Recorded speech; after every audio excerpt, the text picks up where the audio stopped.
Muy bien, ¿en qué nos quedamos? ¿Quién me recuerda? Nos quedamos en... Ya terminamos la configuración electrónica, ¿verdad?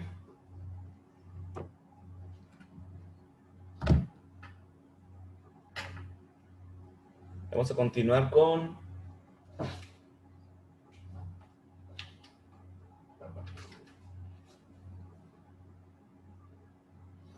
las propiedades periódicas. ¿Hasta dónde avanzamos, ¿O no hemos avanzado? ¿No hemos visto propiedades? En clase no, pero hicimos un trabajo ya. Ah, ok. Entonces lo vamos a ver. Lo vamos a ver más rápido porque ya vieron su material ahí. Y eso ya nos va a facilitar avanzar más rápido aquí en clase. Qué bueno. Entonces vamos a hablar sobre las propiedades que tienen los elementos químicos en la tabla periódica. Y para eso, pues hay que recordar que la tabla periódica se divide, como ya sabemos, en los periodos y en los grupos, ¿sí? Y que en forma muy general, en la tabla periódica, los elementos químicos son de dos tipos y uno de transición aquí en medio que vamos a ver. En forma muy general, en la tabla periódica, los elementos químicos son metales, que son los que están en verde aquí. En cualquier, voy a checar mi tabla periódica.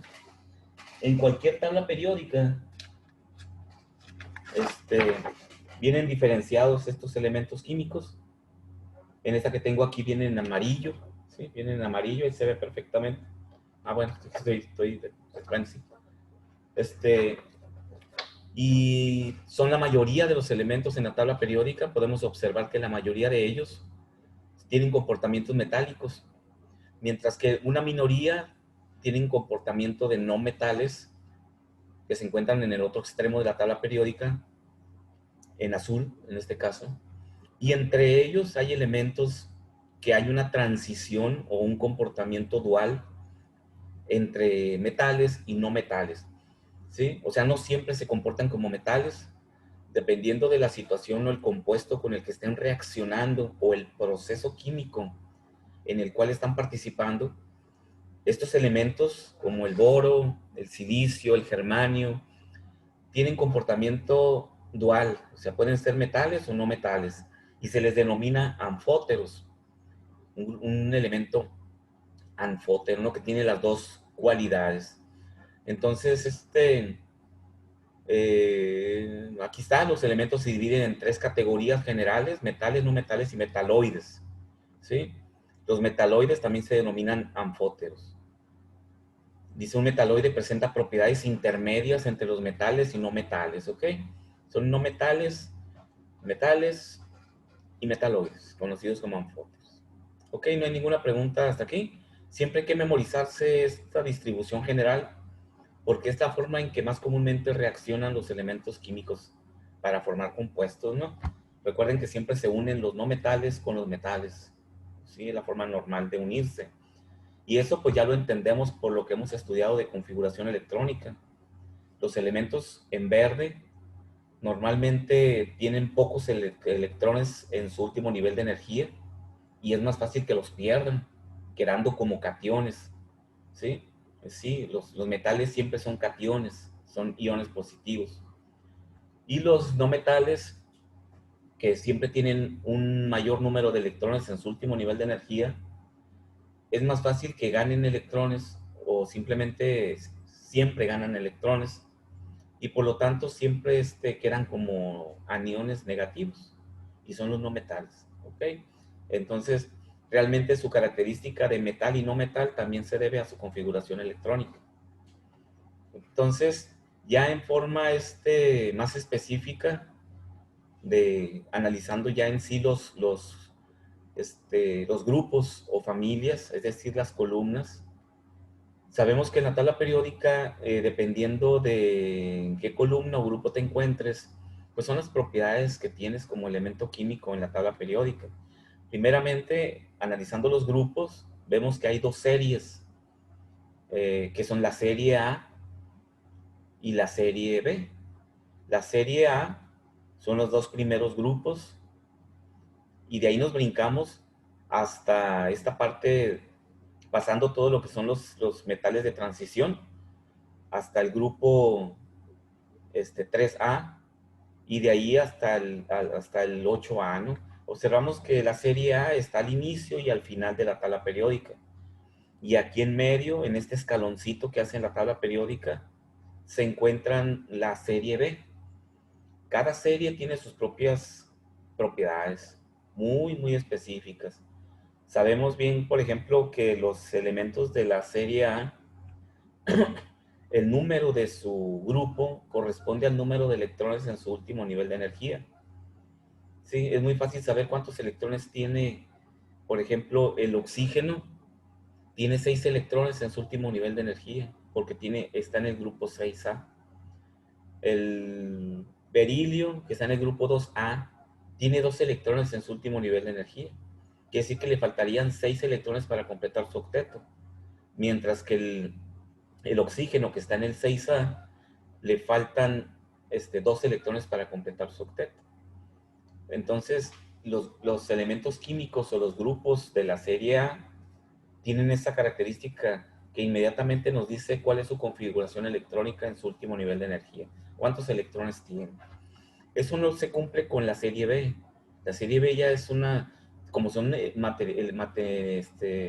metales de transición, incluso tienen varios números de oxidación o varias valencias con las cuales trabajan, y luego tienen un fenómeno este, electrónico, un fenómeno cuántico de que hacen hibridaciones. Hay electrones que son interiores y de repente se mueven de lugar y pasan a posiciones exteriores, se llama proceso de hibridación, y hacen enlaces químicos con electrones interiores que en forma así muy específica de la configuración electrónica no estaría permitido, ¿no? Pero estos elementos, por eso se llaman metales de transición, ¿sí? Tienen esa particularidad.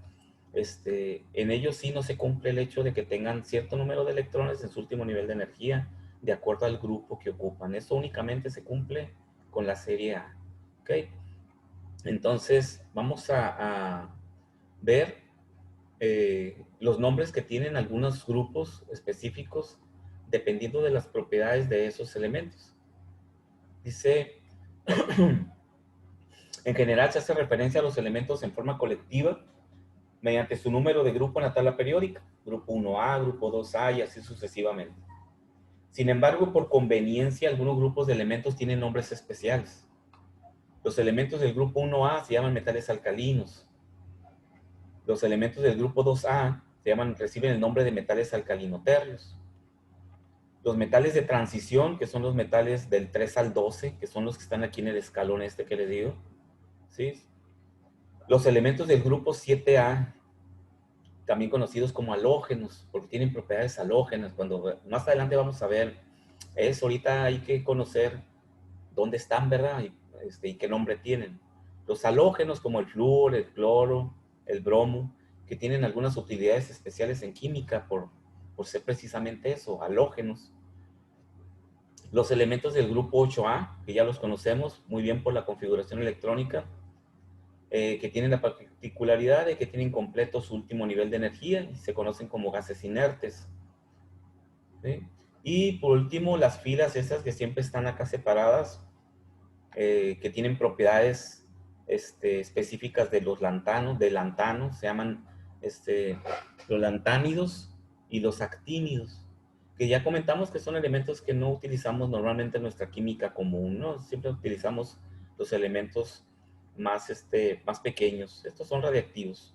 No, hay que saber dónde están y qué son, pero no los vamos a utilizar ese tipo de metales. Entonces, en la tabla periódica, en forma muy general, metales, metaloides y los no metales. Y ya en forma específica, algunos de estos grupos tienen nombres para ellos, ¿no? Que los identifican de acuerdo a sus propiedades, ¿sí? Que son los que mencionamos ahorita. Los, los alcalinos, los metales alcalinoterrios, los metales de transición, el grupo halógeno y el grupo de gases inertes, los lantánidos y los actínidos. Entonces, en función de cómo se encuentran agrupados los elementos en la tabla periódica, también tienen algunas propiedades. Vamos a mencionar unas 4 o 5 de las más importantes que nos van a servir cuando veamos fórmulas químicas. Y uno de ellos es la carga nuclear efectiva, ¿sí?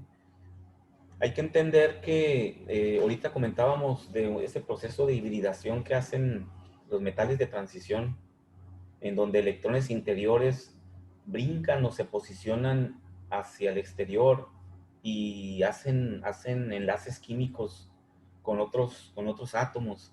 Se llaman procesos de hibridación. Y eso depende mucho del número de electrones que tienen los átomos en su último nivel de energía.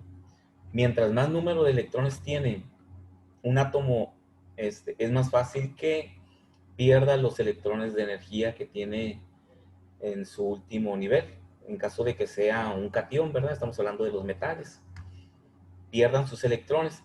Hay un proceso de apantallamiento, dice, o de bloqueo entre la fuerza que ejerce el núcleo contra los electrones más exteriores, que son los que participan en las reacciones químicas. En forma normal sabemos que un átomo es neutro. Si tiene 2 protones en su interior, tiene 2 electrones girando alrededor de él. Sin embargo, la fuerza que ejerce el núcleo para mantener girando alrededor de él los electrones se ve disminuida hacia el exterior. O sea, luego nos imaginamos que el núcleo jala con la misma fuerza todos los electrones.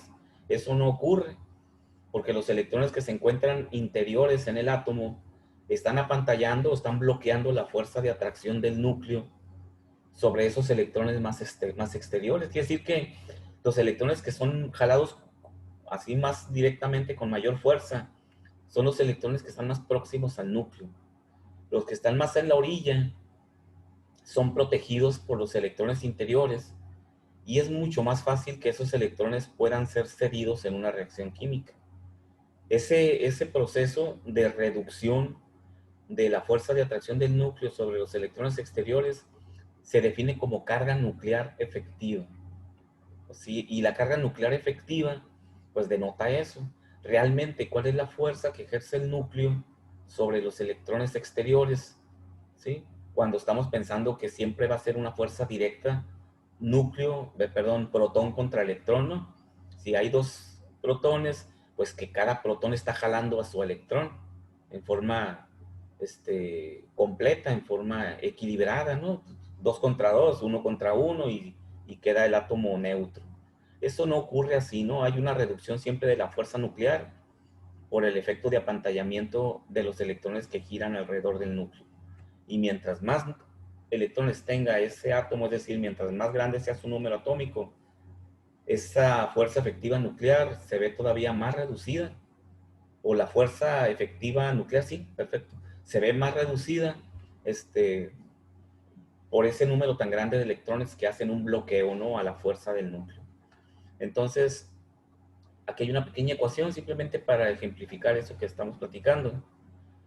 La fuerza de atracción efectiva del núcleo es igual a la fuerza normal que tiene el núcleo sobre los electrones menos esa pérdida por apantallamiento que ejercen los electrones interiores. Entonces, es como si dijéramos que realmente tuviéramos como algo así como menos protones en el núcleo, mientras más electrones tiene girando a su alrededor. Eso no es cierto, ¿verdad? Lo que tenemos es menos fuerza del núcleo. Sí, los protones son los mismos, pero su fuerza no se ve reflejada en los electrones exteriores, ¿no? Entonces, aquí, por ejemplo, dice un ejemplo, ¿cómo podemos saber que realmente eso está ocurriendo en un átomo? Es muy simple, lo vemos con un electrón, con un átomo pequeño como es el helio, que tiene 2 protones en su núcleo, tiene 2 electrones girando alrededor de él, y los dos están en el mismo orbital, por eso están los dos aquí en la misma órbita, que es un orbital, ¿no? Entonces, es 2s, ¿no? Recuerden que es un gas inerte, el helio, ¿no? Entonces, dice que para quitarle un electrón, porque le podemos quitar electrones a los átomos, ¿no? Recuerden. Es muy simple hacer eso. Simplemente si yo caliento un poco de gas helio que lo tenga en un recipiente y lo caliento, lo pongo en la lumbre, los átomos van a empezar a absorber calor, energía. Y lo que ocasionaríamos ahí es que si le damos suficiente energía a un electrón, lo que va a hacer ese electrón es que está tan energizado que va a salirse de su orbital y se va a ir. Recuerden que el electrón es la única partícula subatómica libre en la naturaleza. Los demás partículas están cautivas en el núcleo. Entonces, la energía que necesitamos para arrancarle un electrón al helio es de 3.94 por 10 a la menos 18 joules. Olvidémonos del exponente porque los dos valores tienen el mismo exponente. Simplemente 3.94 joules, ¿no? Para hacer una comparación. Y es la energía que absorbería este electrón para irse. Pero aquí el núcleo está jalando a los dos electrones, ¿ok? Y se requirió esta energía. Cuando ya se fue un electrón y me queda un electrón en el átomo, la energía que necesita absorber este otro electrón para irse no va a ser la misma energía que requirió el primer electrón. ¿Por qué? Porque el núcleo, que sigue teniendo dos protones, ahora está jalando, dos protones jalan a un solo electrón. ¿Así? Entonces, este electrón requiere más energía para vencer la fuerza de atracción del núcleo, que es el doble. Y chequen cómo el átomo es más pequeño acá. ¿Por qué se hizo más pequeño? Porque como el núcleo tiene más fuerza para jalar al otro electrón solito, lo jala hacia sí y lo atrae y el orbital cambia, ¿no? Recuerden, el número cuántico principal cambia aquí, se aproxima al núcleo y brinca de nivel. Entonces, se requiere 8.72 joules para arrancar el segundo electrón, cuando para el primero se necesitaron 3.94. Ahí vemos cómo se requiere prácticamente poco menos que el doble, ¿no? Un poco más del doble de energía para arrancar el segundo electrón. ¿Qué pasa en el primer caso aquí? Que aquí tenemos la carga nuclear efectiva. Este electrón sirve de apantallamiento, está absorbiendo parte de la fuerza del núcleo y protege a este electrón para que se pueda ir. Pero cuando este ya se va, este se queda solito y ya no tiene ese efecto de apantallamiento y requiere más energía para poderse ir. Al helio le podemos quitar los dos electrones porque es un átomo pequeño, es un gas. Podemos dejar partículas o núcleos del helio solitos flotando en el ambiente. Se llaman partículas alfa, ¿sí? Así las conocen en química nuclear. Son partículas alfa porque tienen dos protones en su núcleo. Eso se puede hacer con estos tipos de elementos químicos pequeños que en la naturaleza también existen separados, ¿no? De sus electrones. Cuando el átomo es más grande, ya no se puede hacer esto. O sea, no podemos dejar el oxígeno sin hidrógeno, sin electrones, por ejemplo. ¿Sí? El oxígeno, que es número atómico 8, no podemos dejar el puro núcleo del oxígeno solo. No existe en la Tierra la energía suficiente. Fíjense cuánta energía hay en un solo átomo. No tenemos la suficiente energía para poderle arrancar los 8 electrones a un átomo de oxígeno. Es tan grande la energía dentro del átomo cuando tiene 8 protones en su interior, que quitarle un electrón nos costaría, no sé, no, un chorro de energía. Quitarle el segundo electrón, chorrocientos joules de energía. Quitarle el tercer electrón, ya nos cuesta toda la energía de la ciudad. Y quitarle el cuarto, ya no tenemos energía para quitarle el cuarto electrón. Tal es la fuerza que existe en el núcleo de un átomo, ¿no? Por eso cuando se hacen estallar las bombas atómicas, que es la desintegración de los núcleos atómicos, de no sé, de 2 o 3 kilos de un elemento químico radioactivo, vean lo poderoso que es una bomba atómica, ¿no?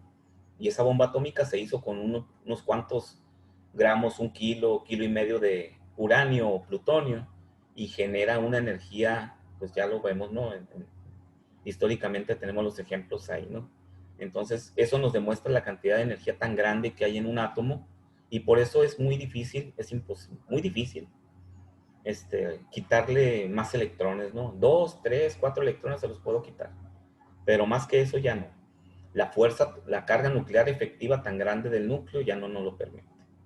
Entonces, vamos a ver otra propiedad, que es el radio atómico. Este es muy simple, ¿no? Quizás luego, a lo mejor se complica un poquito entender, pero ni tanto, ¿no? Si nos acordamos del básquetbol, sabemos muy bien que los jugadores en el básquetbol utilizan este criterio de apantallamiento, ¿no? Para bloquear al que está atacando, para proteger a otro compañero, le haces un efecto de pantalla ahí, bloqueando al enemigo para que el otro pueda meter la canasta. Es algo muy similar, ¿no?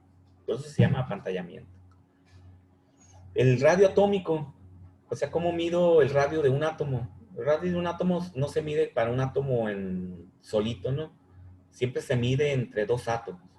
Es la distancia que hay, el radio atómico es la distancia que hay entre dos núcleos, como lo vemos aquí en la imagen, ¿sí? Chequen que entre los dos forman un diámetro, ¿no? Entonces, la mitad de la distancia entre dos átomos contiguos es como se mide el radio atómico. ¿Y por qué se hace de esta forma y no agarrar un solo átomo así solito y decir, no, pues le voy a medir el diámetro y luego lo divido entre dos y ya tengo su radio? Lo que pasa es que hay que considerar las fuerzas y que existen entre los átomos cuando existen en la naturaleza. Las moléculas diatómicas, por ejemplo, el oxígeno no lo encontramos en la naturaleza en forma libre, un solo átomo de oxígeno. Nunca lo vamos a encontrar así. Siempre lo vamos a encontrar unido con otro átomo de oxígeno, por ese electrón que tiene en su último nivel de energía, ¿sí? Entonces se une con el otro y completan un enlace químico ahí. Y los orbitales, recuerden que se traslapan, o sea, no se unen así en la orillita, ¿no? Sin pegostearse los dos orbitales. O sea, como si estuvieran nada más agarrados de la mano, así con electrón con electrón. No, sino que se enciman los orbitales, se meten uno dentro del otro, se traslapan los orbitales. Se llama traslape de orbital. Y es lo que hace que se vuelva una imagen más o menos de esta forma, ¿no? Como si estuvieran encimaditos los dos átomos. Entonces, como esta es la forma en que luego se comportan en forma normal en la naturaleza, mejor, el diámetro se mide como la distancia media entre los dos núcleos de estos dos átomos, ¿sí? Entonces, esta es la particularidad del radio atómico, porque todo el mundo podemos saber inmediatamente qué es el radio atómico. Pues el radio es la mitad del diámetro y el diámetro es el tamaño de una esfera, ¿no? O de una circunferencia. Entonces, ese es el radio atómico. Chequen que el radio atómico crece de derecha a izquierda y de abajo hacia arriba en la tabla periódica. Aquí observamos que la bolita más grande está en esta esquina y la bolita más pequeña está en esta esquina. ¿Ok? Entonces, de esa forma es muy fácil acordarse cómo crece el radio en la tabla periódica, ¿no? Pues en diagonal aquí, una diagonal hacia acá, es la forma. El más pequeño está acá y el más grande está acá. ¿Ok? Energía de ionización es otra propiedad que también ya la mencionamos ahorita. Cuando hablamos en este caso y que comentamos cómo un electrón apantalla al otro y por lo tanto se requiere más energía para arrancar el segundo electrón, esa energía que ya estamos hablando de ella, estos joules, se llama energía de ionización. Y es muy simple también entender por qué razón. Siempre que uso esa energía, la uso para quitarle un electrón a un átomo y convertirlo en un ion. Sí, recuerden que los átomos cuando ganan o pierden electrones se convierten en iones. Si pierde electrones es un catión, si gana electrones es un anión. Entonces, esa energía que vimos aquí que se emplea para arrancar los electrones se llama energía de ionización, ¿sí? Igual, como vimos aquí, que la energía de ionización es 8.72, es más grande que la de 3.94. Aquí podemos observar en esta tabla ese comportamiento con otros átomos, porque es un comportamiento general de la tabla periódica. Por ejemplo, el berilio, aquí dice, el berilio, número atómico 4, fíjense, tiene solo 4 electrones en su, en su estructura. Quitarle el primer electrón consume 899 kilojoules por cada mol de berilio, ¿sí? Es decir, es como querer decir así, por cada kilo de berilio, ¿no? Pero no es un kilo. Un mol es un número exacto de materia química y tiene el valor del número de Avogadro para cualquier elemento químico, ¿sí? Es una forma estándar de medir la masa química. Y consume 899 kilojoules. Cuando ya le quedan 3 electrones, quitarle el segundo es el doble de energía que se necesita. Ahí está el proceso de apantallamiento que mirábamos ahorita, ¿verdad? Aquí está protegido el último, el electrón primero que le voy a quitar está protegido por los otros 3. Por lo tanto, se requiere poca energía. Pero cuando ya quedan 3 y quiero quitar el tercero, ese ya nomás está protegido por los otros 2. ¿Sí? Y recuerden que el núcleo se sigue quedando con sus 4 protones. Y se requieren 1757 kilojoules. Ya para quitar el tercero, se requieren 14.850 kilojoules. Y para quitarle el cuarto, se requieren 21.005 kilojoules por mol de energía, por un mol de sustancia. El berilio tiene peso molecular, bueno, aquí no está. El berilio tiene un peso molecular de 9.0122 gramos por mol. Quiere decir que se requiere esta energía de 21.000 kilojoules para quitarle el cuarto electrón a 9 gramos de berilio. 9 gramos de berilio nada más, porque su peso molecular es, su masa atómica, perdón, es 9.01 gramos por mol. Para que chequen la cantidad de energía tan grande para 9 gramos de berilio, para poderle quitar el cuarto electrón. Y son átomos pequeños. En estos átomos podemos tener muy bien este tipo de tablas, pero para átomos grandes ya no. Se requiere demasiada energía. ¿Ok? Entonces, ¿cómo crece la energía cómo se comporta la energía de ionización en la tabla periódica? Aquí lo podemos ver. ¿Sí?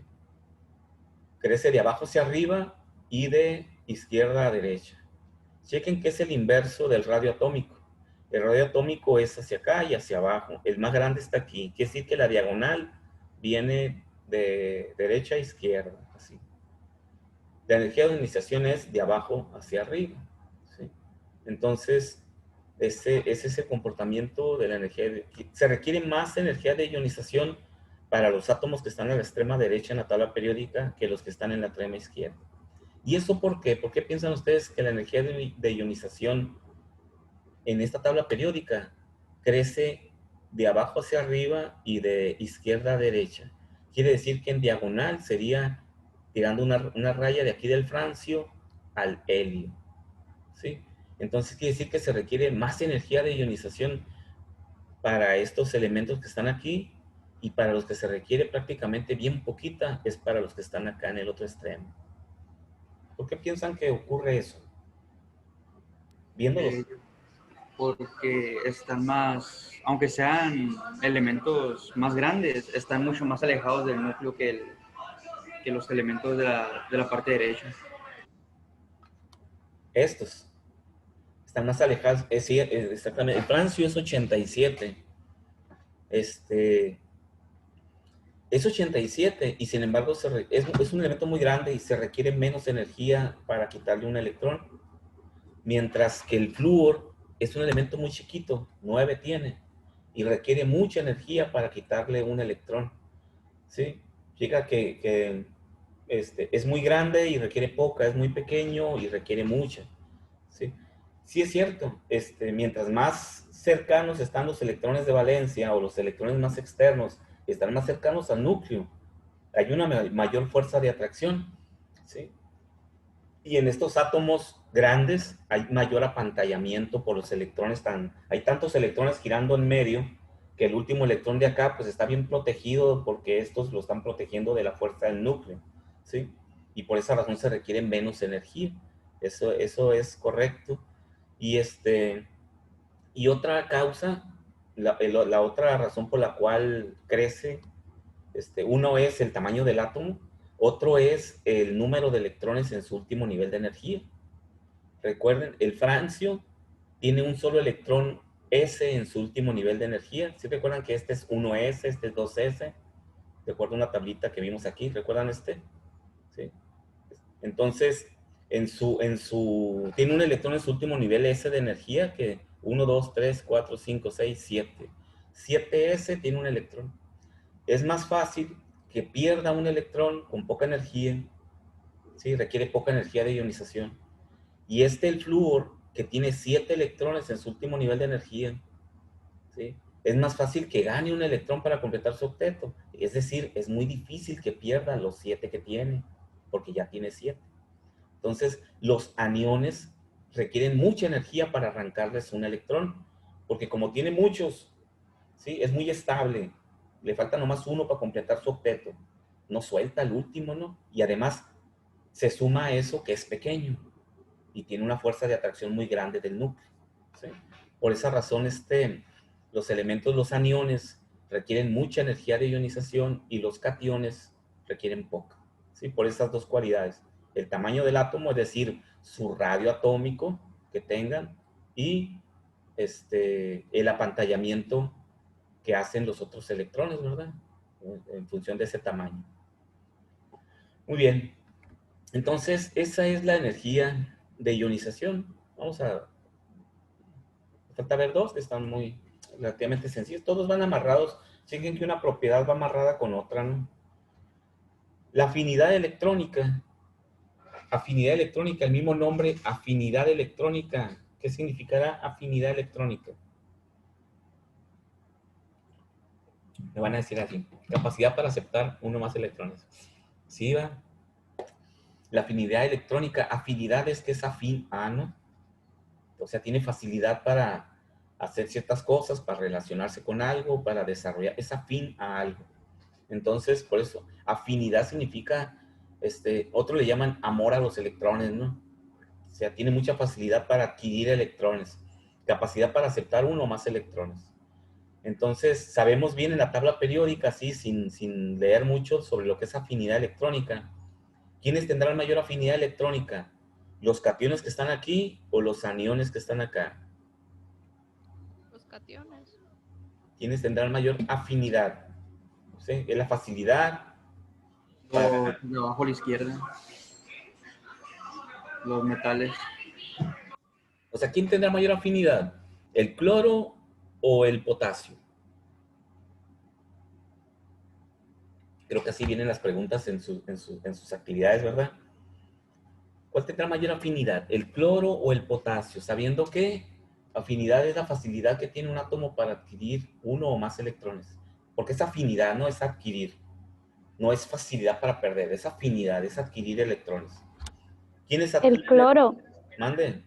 El cloro, correcto. El cloro es más afín, porque recuerden que es un anión, es un no metal. Tiene muchos electrones en su último nivel de energía. El cloro, si checo aquí, tiene 7, aprovechando la cualidad de que los grupos, o la serie A, me indica el número de electrones, el grupo en el que se encuentra. Entonces, el cloro tiene 7 electrones en su último nivel de energía, ¿sí? Sabemos entonces que requiere una energía de ionización muy grande porque es un anión. Y también, como le falta un electrón, es más fácil que gane un electrón para completar 8 a que pierda 7 para quedarse con 8 en su otro nivel de energía, ¿sí? Entonces, la afinidad electrónica está amarrada con el hecho de que sea catión o sea anión. Los aniones son los que tienen mayor afinidad electrónica, ¿sí? Por eso son aniones, fíjense.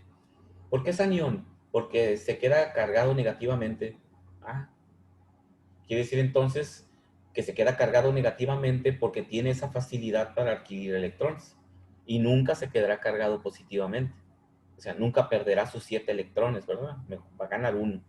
Entonces, por eso aquí nos dice que la afinidad electrónica crece igual que esta propiedad, que la energía de ionización, de abajo hacia arriba y de derecha a izquierda.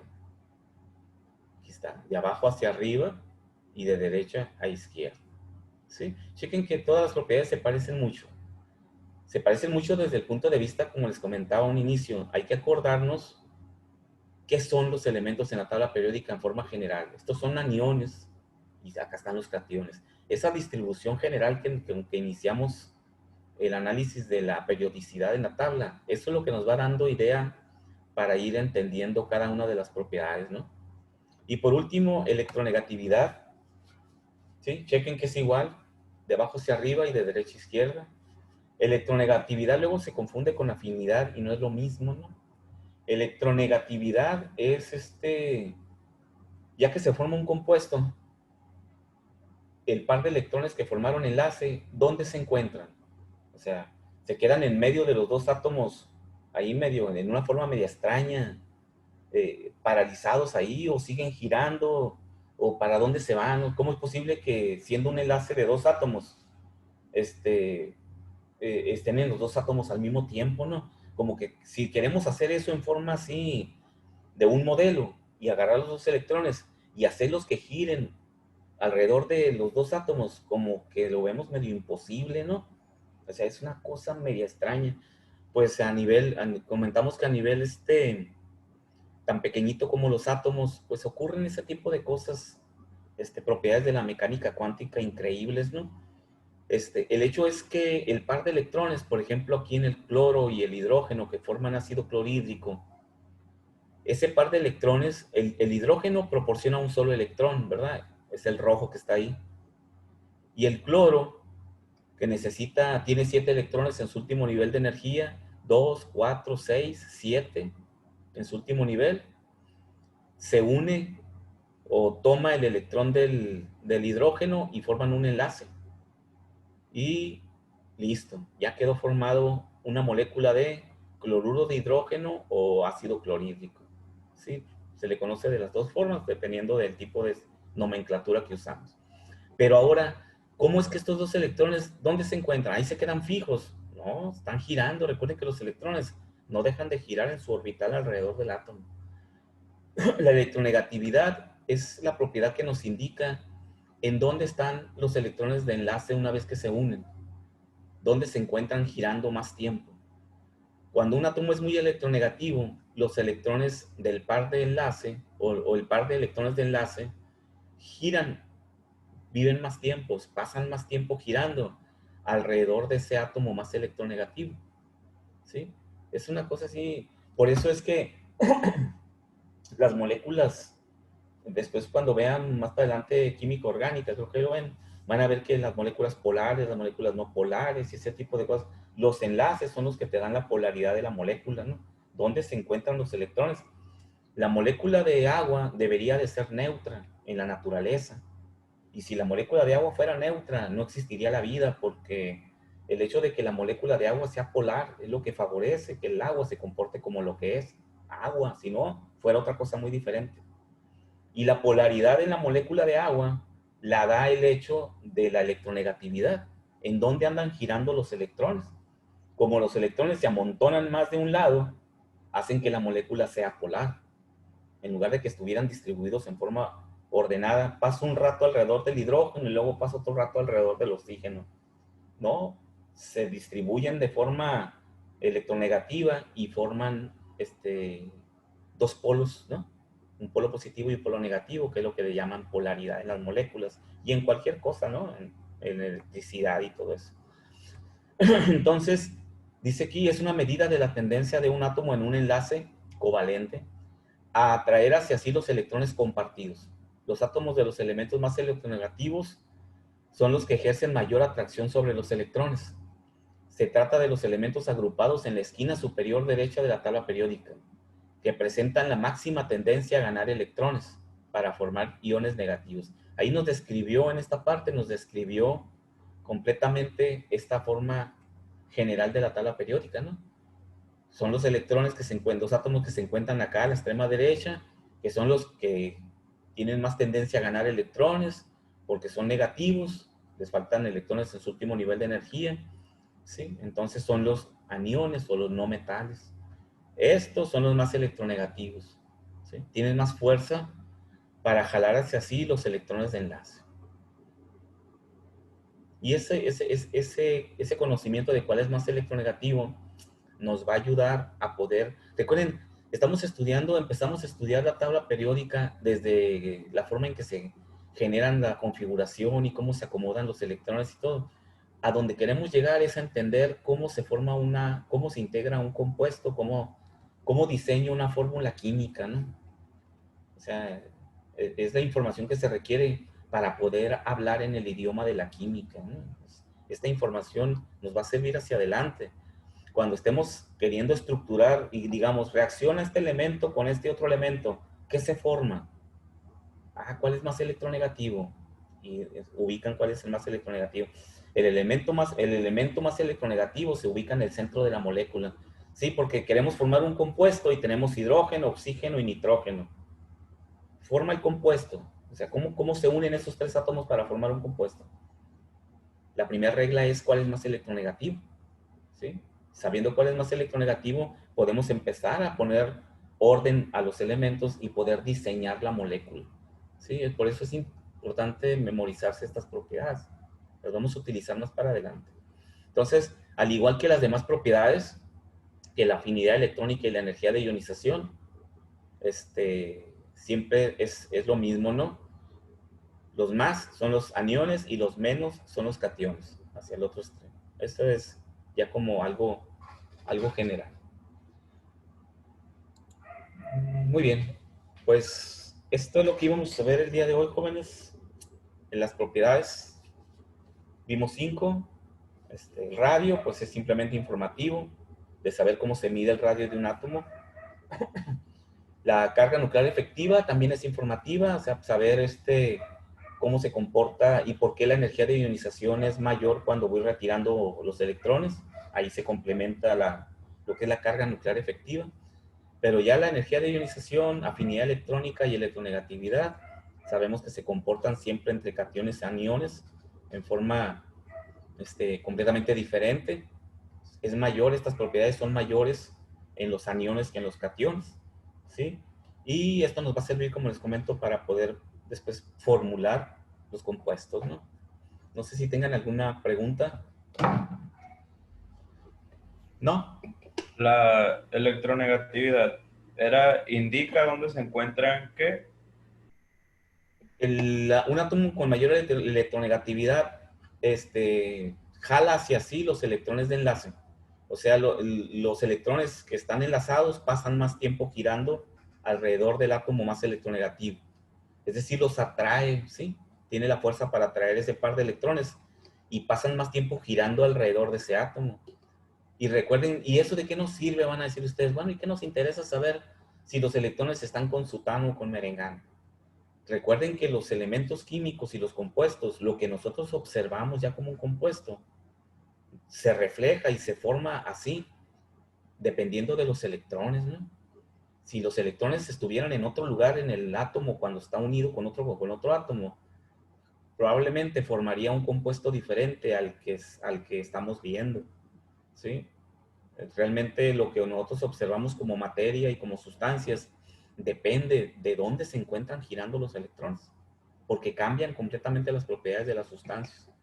Entonces, si los electrones en el ácido clorhídrico, en lugar de pasar más tiempo o estuvieran jalados por el átomo de cloro, estuvieran jalados por el átomo de hidrógeno, probablemente el ácido clorhídrico no fuera lo que vemos como ácido clorhídrico, fuera otro tipo de sustancia, ¿sí? A lo mejor no fuera un líquido, fuera un gas, fuera otra sustancia diferente, ¿sí? Todo lo que vemos depende de dónde están y cómo están los electrones en un átomo. Ok, ¿alguna otra pregunta? ¿No?